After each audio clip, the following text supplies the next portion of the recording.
Welcome back to Nicholas Comic Corner Classic Non-Classics. Episode number 1855. Doubleshot number 1749. Yes. Now I got two trades.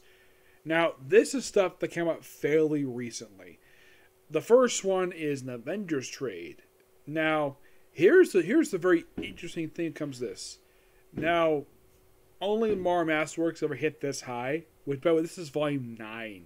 Yes, 9.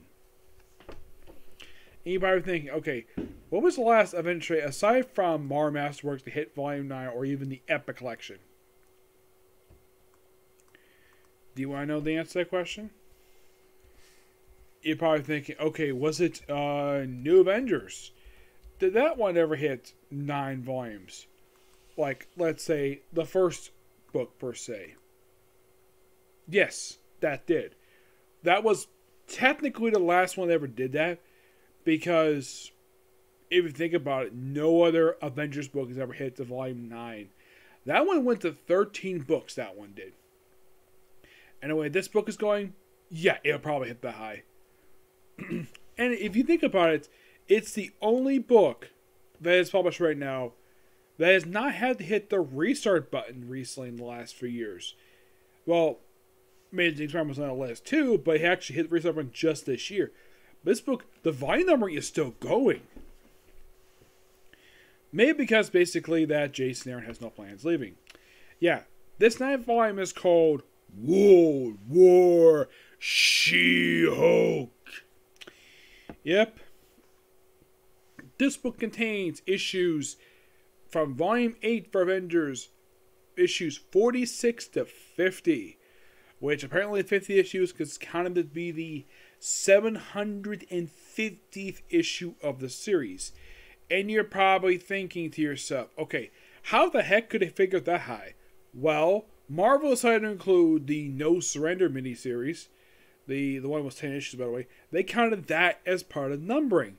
And that's the reason why it's at 750 right now.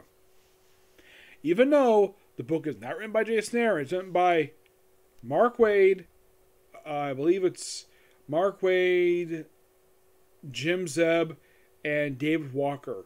Actually, not David Walker, was Al Ewing. The guys who wrote the awesomeness that was No Road Home. The one where No Surrender, this was No Road Home.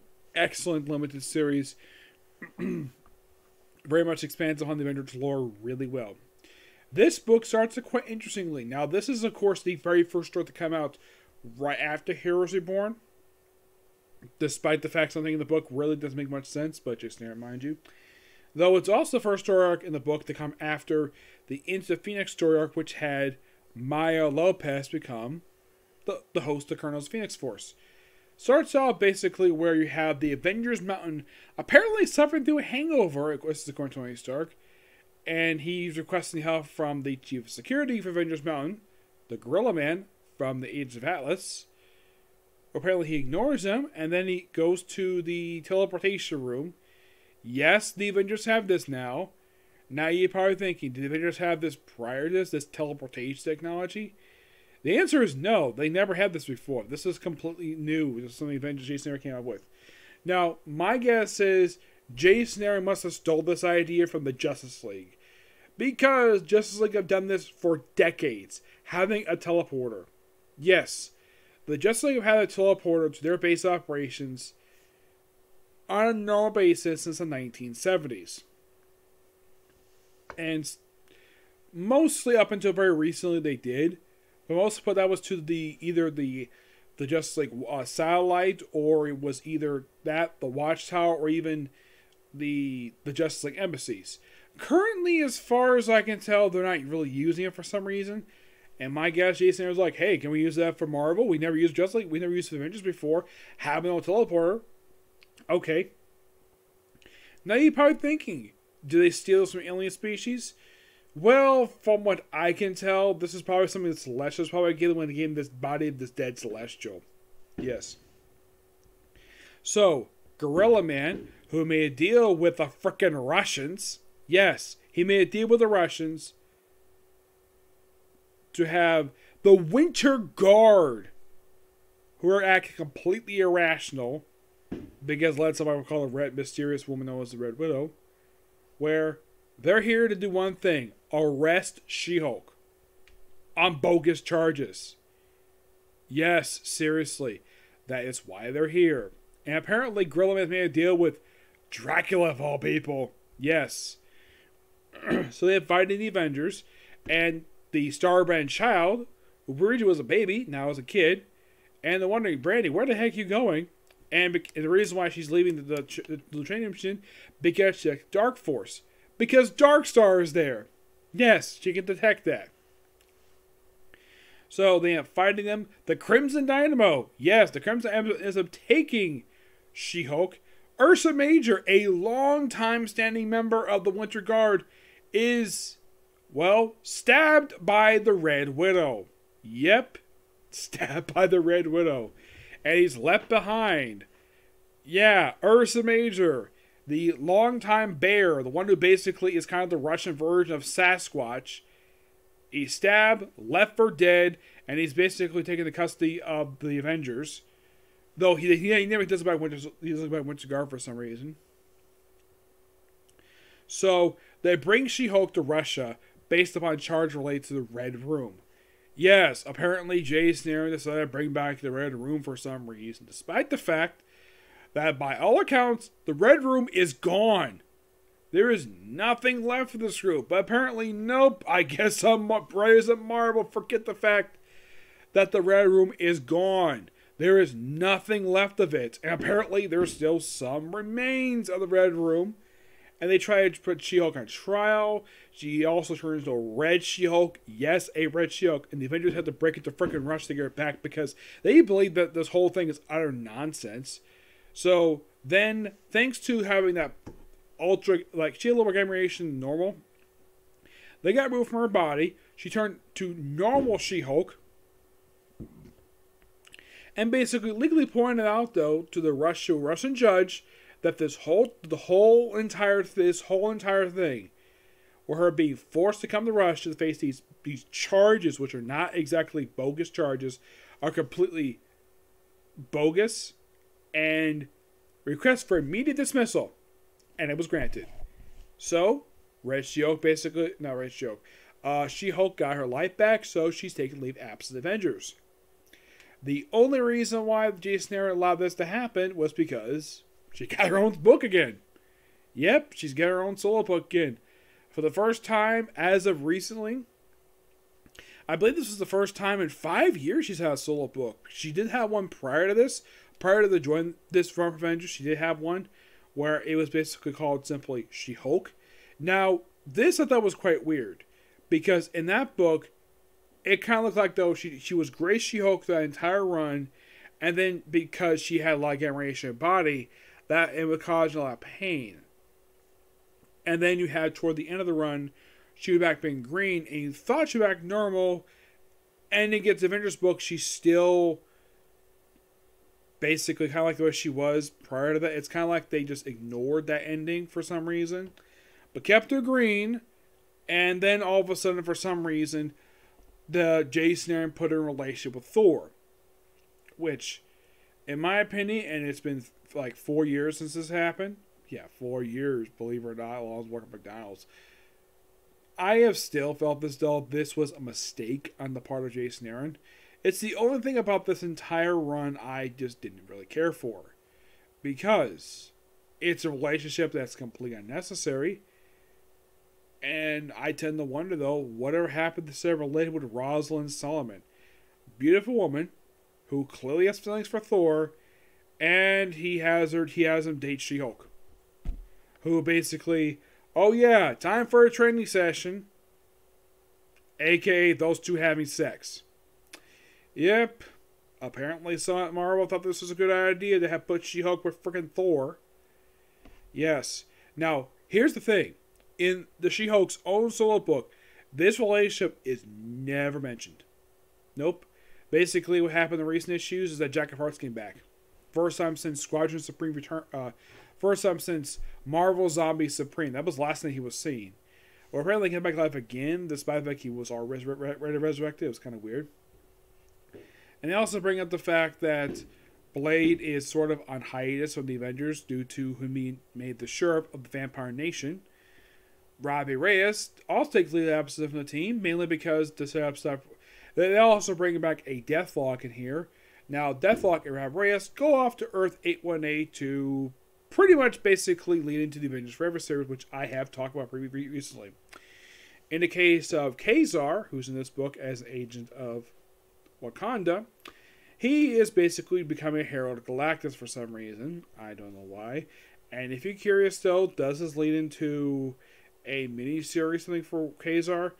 No. His mini-series happened prior to this. That was mostly the King of Black aftermath for him. That was simply what the purpose of that was. Now, the thing is, they also have where the Red Widow is briefly captured by the Squadron of America, which is quite something because it's supposed to be disbanded. Though this lamp is mostly comprised of Power Princess, Dr. Spectrum, and the Wizard. Though no Nighthawk here. Nighthawk is doing his own thing, though I reveal his fate later on. Also, it's also revealed in this issue here that Black Panther is soon going to take a leave of absence of the team, and Echo is officially named an Avenger. Yep, Echo joins the team. Yep, there's also stuff in here with the Avengers 1 million BC. Now, this is something Jason Aaron came up with in Marvel Legacy. They had back in 2017. But here's the weird thing about this group. Is that right after this one shot, nothing was done with them for over a year until the launch of his current book. And now they're doing something with the group. Yep.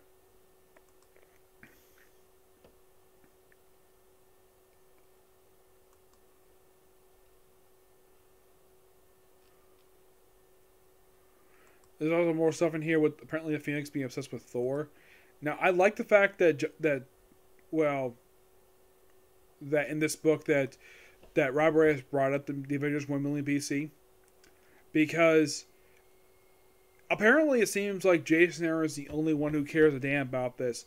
Also, in this issue, the debut of this Ultra group, a Mass Evil, who killed the Orb.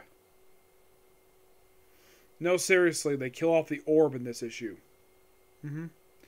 Yeah, it's kind of weird, though. Like, oh yeah, by the way, they do mention stuff related to the Intergalactic Empire of Wakanda, Echo, and the stuff of Blade. Like, they mention several stuff. So it's like, also, in the one part of the issue is like catching up with pretty much everything. Yeah, but here's the thing, though. Okay, so Jason Aaron kills off the Orb. Well, I don't necessarily have a problem with him doing this per se.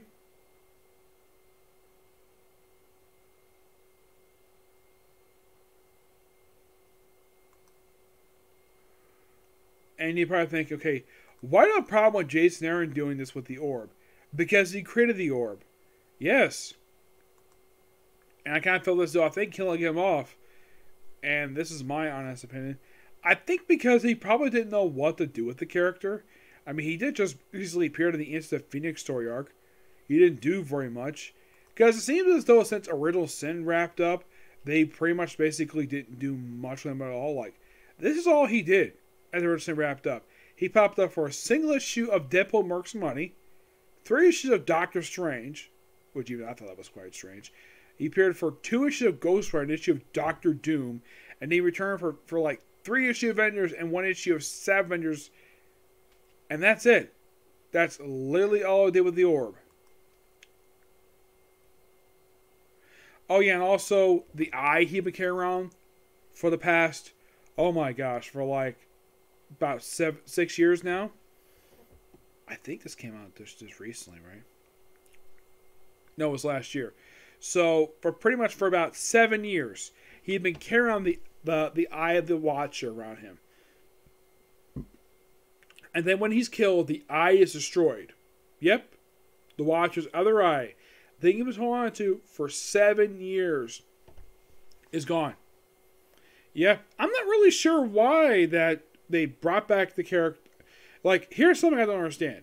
You bring back the Orb in this issue. A very interesting character. who apparently Jason Aaron loves his character so much. And you bring him back in here, you kill him off, and you destroy the eye. The thing that's been with him since the end of Original Sin for 7 years. It's like maybe Jason Aaron got tired of him, or maybe that he was told to kill him off. Because he probably was sad to hear that Marvel had no really plans for him at all. That's my personal theory. But yeah, really good story arc here. Love it.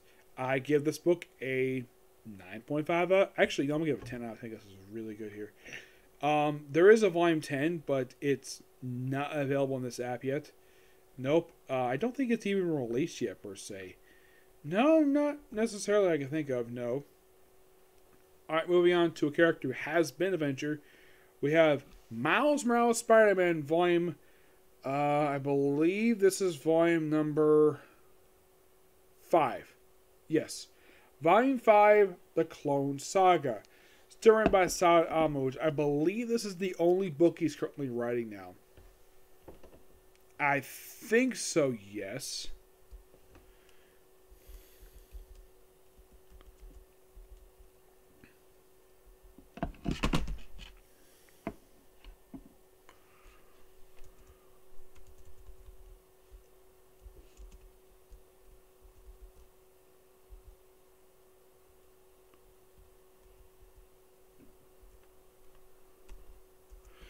Let me check and see, because I believe this might be the only book he's doing now that I could think of. But by the way, these just came out early last year.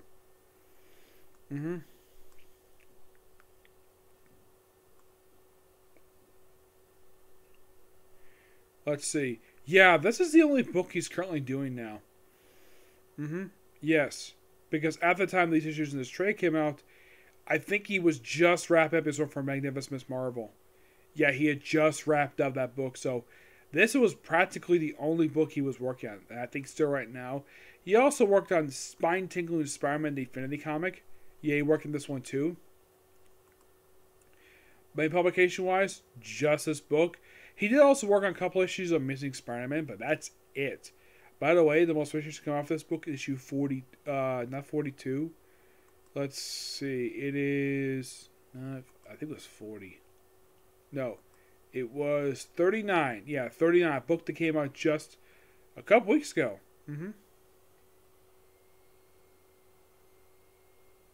Yeah. So, that was the most recent appearance of this book. Now, here's the thing. In issue 22, it's noteworthy the fact that Miles' father, Jefferson Davis, has legally changed his name to Jefferson Morales. It was to wipe away his past, and he's kind of got over his brother's death. He's handled his brother's death a little better than Miles has. Miles is still grieving, and he has sort of a team up with Sterling. It's a really good standalone issue, which also has him revealing his identity to Sterling, which of course he realizes her name is Tina. And he goes like, realizes take out his mask, like, I'm Miles, and she's like, oh, I didn't know you were so cute, and then she proceeds to kiss him. I'm like, damn, Miles, you got a smoking hot babe kissing you. And then he goes home, and, well, then, of course, basically, what's up with Genki here. And then, of course, the very next issue is a King of Black tie-in. Yep, next 2 issues, King of Black. Which, by the way, they even have guest appearance here by Miss Marvel, Camilla Khan. My only guess is the reason why they're right through her here, because, well, he wrapped up her book, so have him a quick guest appearance in the book. Yep. Where she's possessed by a symbiote. And, well, first you have Miles freeing a freaking dragon. Then battling Miss Marvel, who she gets free, and next issue deals with Adam. After issue 24, though, there's one part of the issue that is referenced a bit later. And then we have the titular Clone Saga, which is a 4-part story arc that takes up issues 25 to 28, which has basically, it just, like, the only reason why Marvel did this for Miles, because Peter's dealt with clones for decades. So, Miles has turned to deal with clones. And he's got 3. I think his name is Slam, Shift, and Mind Spinner. Mind Spinner is simply put the man spider with a regular spider head. Shift is basically a deforming clone, though at least is more nicer than Kane. And then there's Shift, who's simply a more stable clone, who's simply like an evil Ben Riley. Yeah, that's the thing with him. And the thing is, Peter is accusing Miles of being what kidnapped a scientist, per se. Yeah, kidnapped a scientist. Yeah, and here's the thing. At the end of the story arc, he's dead. Yep, they pretty much kill him off at the end of the story arc. Yeah, he's gone. Mindspinner is dead too. So the only left alive is Shift, who is a very nice character.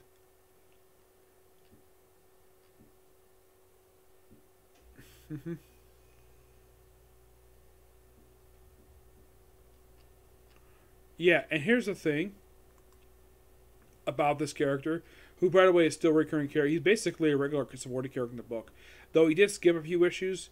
Now, the clones themselves were created by the Accessor. Yes, this guy. Okay, this guy in the book kidnapped Miles, held him hostage for 3 days, and what did he do to him? He tortured him. And basically is brought up the fact that he has survived torture. Yes, Miles has. Now, the Accessor himself is this mysterious villain that, well, how should I put this? Is a creation of this writer who basically had just a robot goes as a mile for some reason. His only appearance outside this book was appearing in the Iron Man annual for the Infinity Destiny stuff, which it was interesting to have Iron Man go after this guy. Yeah. They also had Quantum pop up again for this quick annual. Now, here's the thing about the Accessor. About this guy here. There's nothing really interesting about him, just a weird AI who's after Miles for various reasons. There are some hints he might be from an alternate universe, but nothing is specifically revealed. Simon Almond, from as I can tell, has been silent on the matter of this character. And this character only first showed up just, believe it or not, 3 years ago. And he's only made 8 appearances. Yeah, appearing in like issues 8 and 9, and then returning for 18 and 19. They appeared in Iron Man 8. It was mentioned this. He made brief appearance in issue 27 at Flashback, and he recently returned for 34 and 35. Yep.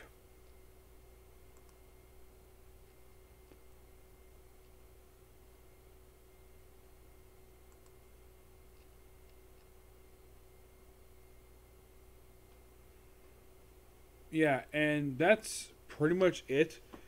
I mean, the Clone Saga is interesting at best, but why in the world they said they kill off the other 2 clones, I don't know.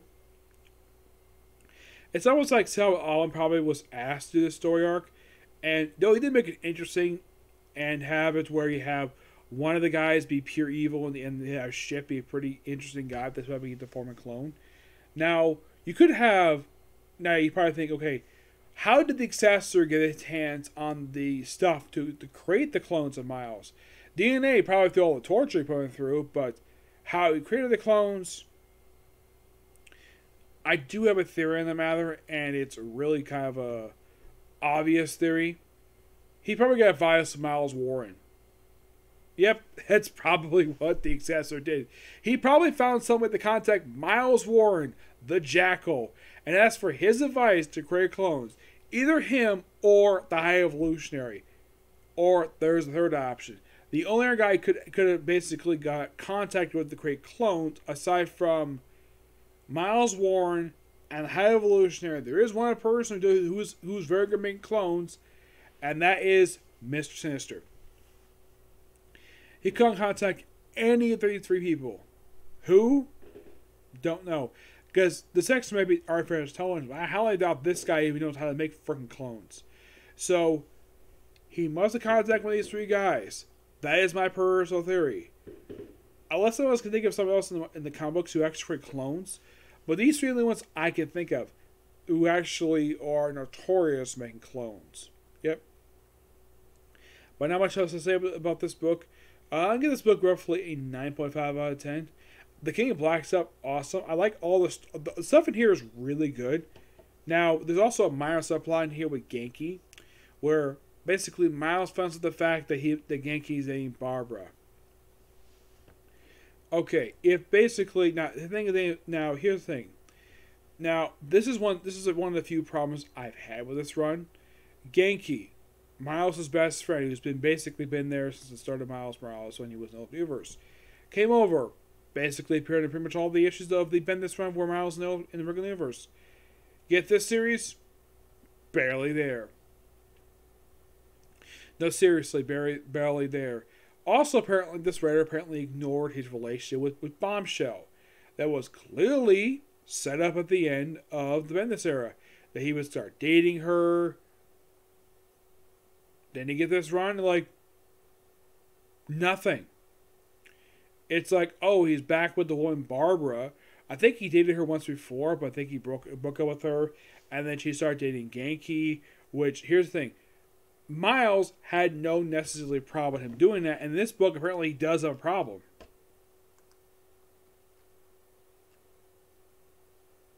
Which here's the, I don't really know the purpose of the reason why that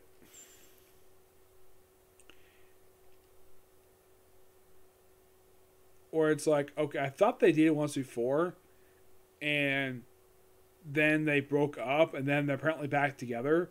It is very confusing when it comes to Miles' relationship with this woman and with Bombshell. By the way, her last appearance in this book was issue 22. Her most recent appearance with Mar Voices. Now, I did see a trade paperback at Barnes & Noble. I was last there yesterday. I didn't pick it up. I did not want to buy this book for a simple reason. The reason is because I have nothing against Marvel Voices. It's got good stories in it. The biggest problem I have with this book is some of the stories are very offensive. And also, these one-shots are notorious for the really god-awful artwork. Like, if anybody's ever read these one-shots, anybody can tell that these issues have got really bad artwork.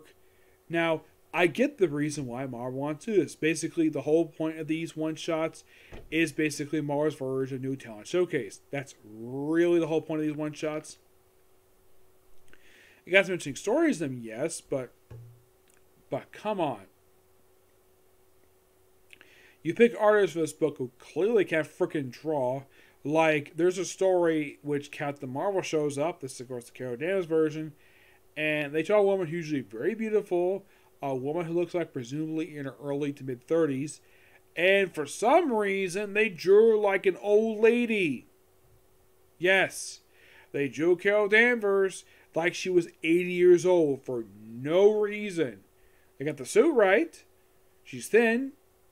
But why in the world they made her like an old lady? I don't know. It's just so stupid, in my opinion. Yeah. Now, do I think Saba's doing a terrible job with the book, with this book so far? Not necessarily, no. It's like the only thing so far I still don't like is Stop Going Work's relationship, who he's dating, and the stuff with Genki. That's the only two things I don't like about the book. But everything else is fine. I love the fact he's become a big brother, having a sister now. His father legally changed his name. Don't have a problem with that. It's got good stories with it, which I appreciate that. Oh, by the way, they even have it where I think it was in issue 24, they finally got the Frost Pharaoh. Yes, seriously. You have Miles and Miss Marvel fighting this guy for like one issue, issue 24. And this was just before the big 20th issue. And why in the world they decided to have him fight this guy?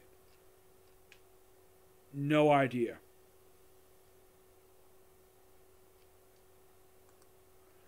It is by far the most laughable thing about this guy.